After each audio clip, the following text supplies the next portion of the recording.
大家好，面粉别只会做馒头蒸包子了，今天用鸡蛋和面粉给大家分享一个不一样的吃法，出锅蓬松鲜软，连挑食的孩子都非常的爱吃，一起来看看是怎么做的吧。首先准备4个正经的鸡蛋倒入碗中，在碗里面加入4克酵母粉，1小勺白糖促进酵母发酵，1勺白醋去腥，还可以加速发面的时间，充分的搅拌均匀，搅拌至酵母粉溶解。再来准备500克面粉倒入大一点的碗中，然后用调好的鸡蛋液来和面，一边倒一边搅拌，少量多次的慢慢加进来，一直搅拌至这种面絮转，然后下手给它揉成面团。刚开始的时候不容易揉光滑，有一点粘手，揉成团之后给它转移到案板上，然后盖上大碗放一旁静置5分钟，5分钟之后再来揉面，这样就非常容易的揉光滑了，给它揉成一个不粘手的面团，像这样不软不硬的面团就可以。揉好之后放到大碗里面，表面上刷上一层食用油，这样可以防止粘连，还可以锁住水分。然后盖上保鲜膜，放到温暖的地方发酵至2倍大。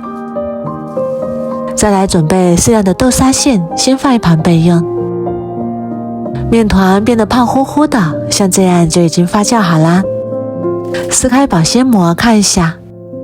发酵好的面团里面都是蜂窝状，看一下，像这样就可以啦。然后把它转移到面板上，再好好揉一揉，给它揉均匀，给面团排气，尽量多揉一会儿，揉得细腻一点。揉好之后再给它整理成圆形，然后给它搓成长条，像这样就可以啦。再给它分割成大小均匀的小面积，第一个面积稍微扭得大一点，后面的面积大小均匀就可以。然后取出第一个面积，先揉一揉，揉均匀之后再给它整理成圆形，像这样就可以。然后再把所有的面积揉成圆形，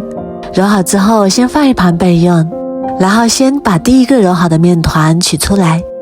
放到面板上，用手给它按扁，然后再取出擀面杖，给它擀成大面饼，厚度在 0.5 厘米左右就可以。擀好之后先放一旁备用，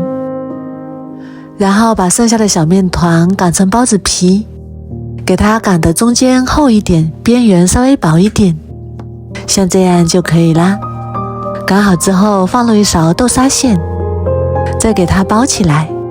像包包子一样给它包起来就可以。包好之后把收口收得紧一点，这样不容易露馅。然后用手给它压一压，压扁一点，再取出擀面杖，给它擀薄擀大，厚度在 0.5 厘米左右就可以，像这样就可以啦。全部擀好之后先放一旁备用，然后取出第一张擀好的面饼，上面再铺上一张小面饼，刷上一层食用油，这样层次更加丰富。然后上面再铺上一层面饼，然后再刷上一层食用油，像这样把所有的面片全部都重叠起来，最后盖上一张没有馅料的面片，再给第一张大面片的边缘刷上一层清水，刷好之后像这样给它包起来，一边包一边按压，让它粘连的更加结实一点，然后再用擀面杖再轻轻擀一下，这样不容易散开，然后给它翻个面再擀一下就可以啦。直接放到蒸锅里面，先不要开火，盖上盖子，2次发酵15分钟。15分钟之后面团的体积明显变大，像这样就可以啦。然后盖上盖子，水开之后大火蒸20分钟。